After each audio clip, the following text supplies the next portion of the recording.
All right, good evening, everybody. I hope you're all doing really well. Welcome to the virtual back to school night. I am Mr. Pomazak. I am the teacher for your son or daughter's strength and conditioning class, and what I affectionately call sports performance.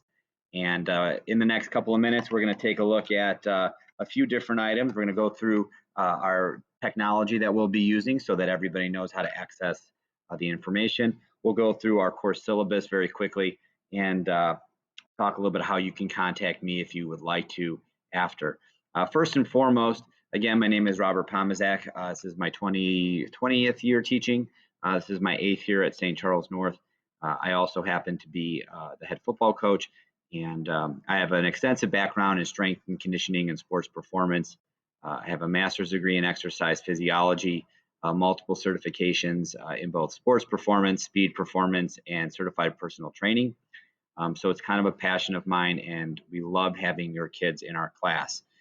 So our main mode of operation is going to be Google Classroom. I know that one of my concerns is the kids are using Classroom and they're using Schoology and they're bouncing back and forth. But to give your kids the best experience and my knowledge base, it's going to be Google Classroom. And so I try to keep things really lean. I want to make sure that I'm not flooding the stream with information so that the kids can go to it, get what they need, and then go from there. But this is how a typical stream will look. So just a reminder, I'm putting grades in, make sure you got all of your assignments in. I'll always post the classroom, the video link, even though it can be found right up here. I always copy it and put it on the link by 8 o'clock that day. And again, I will have a typical day. Like if we look at Tuesday, I'll have the agenda.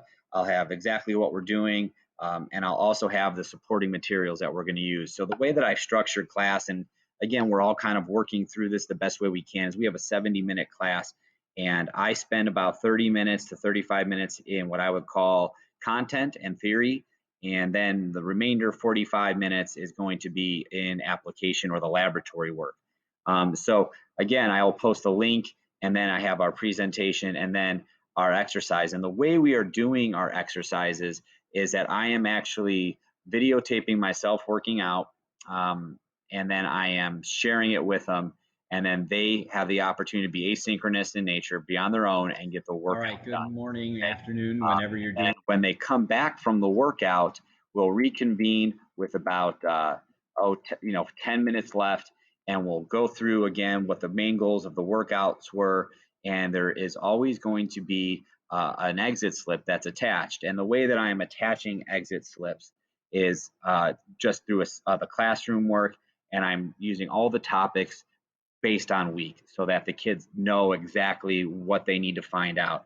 My goal is one assignment per week, possibly two, never more than that. And everything is directly related to what we're doing. So a typical assignment, I'll look at our stability, mobility aspect is going to be in a Google form. And so they'll fill out the Google form. It'll just ask some questions of clarification about the workout so that we know that they're completing the workout. It's also really important because from a assessment standpoint, when we come back and have an assessment, a graded assessment, this is going to be a great study guide for them, and then they'll submit it. One thing that I really want to stress to our kids is that when you submit, make sure that you are putting not only submitting the form, but then back clicking submitted in classroom work. Because if I were to go like right here, you can see turned in. You have to make sure that you click turn in, because then it gives me the heads up that you are done with it. Otherwise, it gets a little laborious as far as like going through 250 kids looking for one last name. So please be clicking submit. Okay. I learned that lesson based off of this assignment because I went through, most of the kids did not, and I went through their names and they actually all did it, which is great. But I had to look through 3 classes worth of Google form Excel sheets to find their name. So we're just trying to get better. All right, so that is, our typical mode of operation. Just want to get into a little bit about the actual class itself. I'll go through our course calendar right here. Great. Where are you, course calendar? There you are. So We are on a block schedule right now, even and odd. And so sometimes we have the kids uh, 3 days a week, and then some days we'll have them only two, depending on if it's a 4 day week or not. So we're kind of working through that.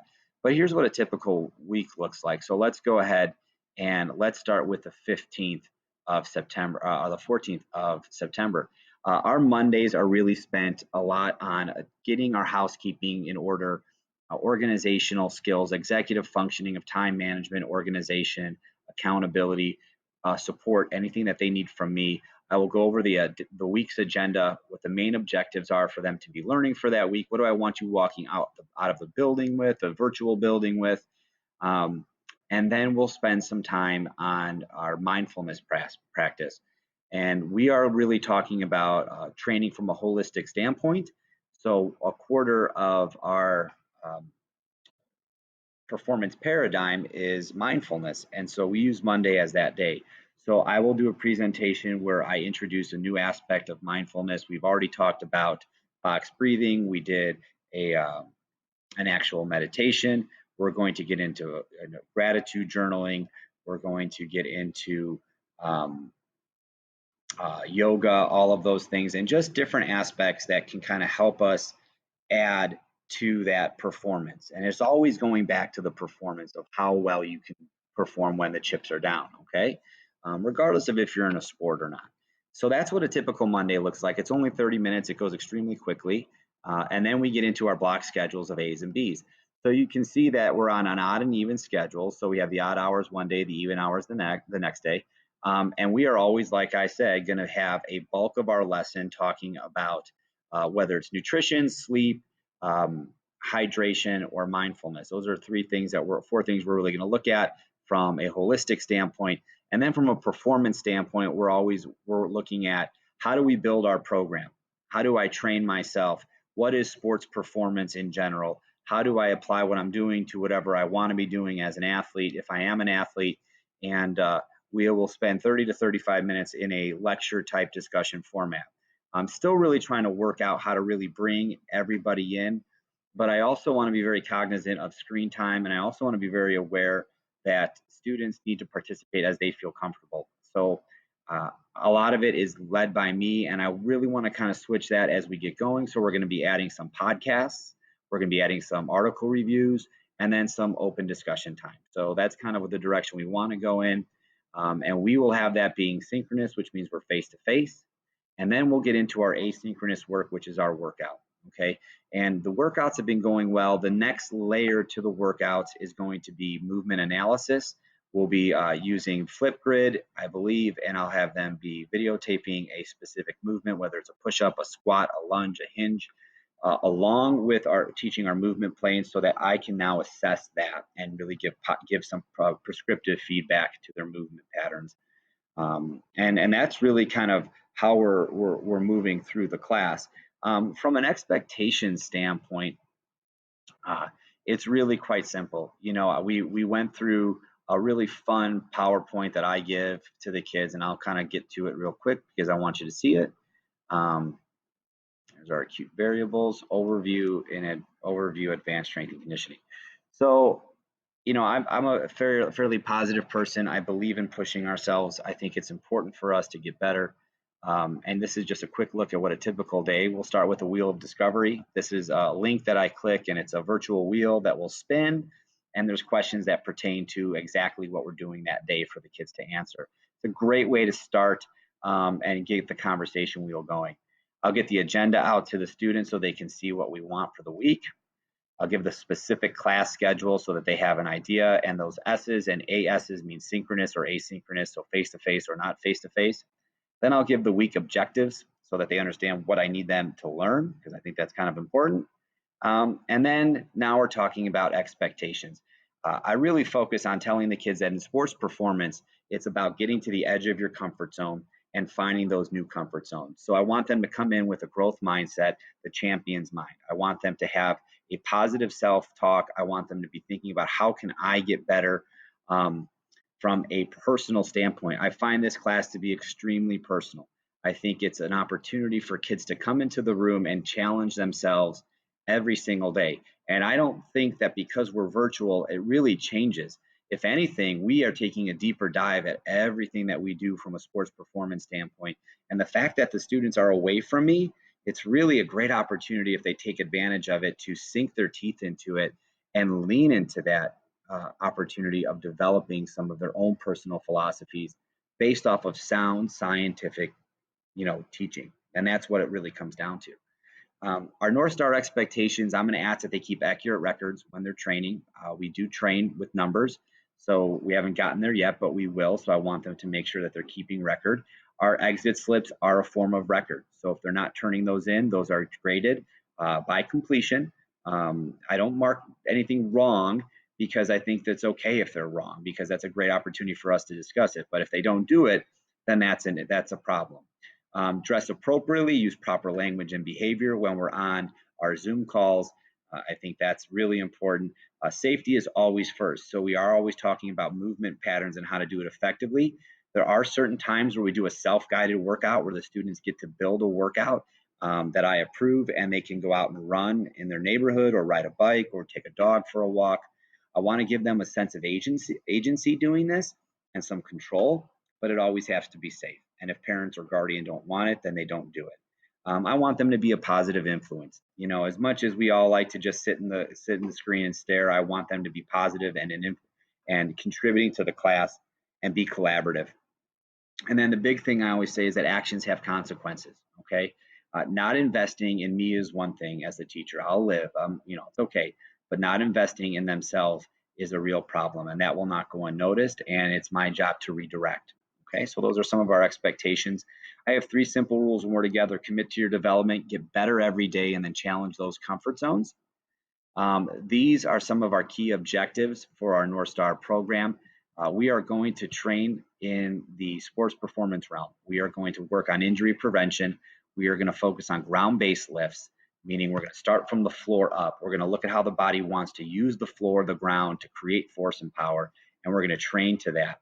We're always going to train in multi-joint work, so we're never really going to be focusing on one specific muscle group. We're going to focus in holistic multi-joint movements. We are going to train for power. We are going to train for strength. We are going to train for stability. Okay. We are going to train those connective tissues.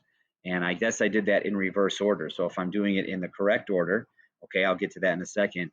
We're going to kind of build this house on a really solid foundation. All right. We're always going to train our attitude because mental toughness is a form of physical toughness at some point in our life. And we're going to focus on single limb and 2 limb movements. So we're going to put them in all these crazy positions. So if you see them standing on one leg in the middle of the living room and they say they're doing PE, they're probably doing the right thing. And then I want to support and develop them. Here's our typical class schedule. Okay, Monday is classroom. Tuesday is our first performance session. I'm sorry, look at the bottom where it says virtual because that's when we go face to face.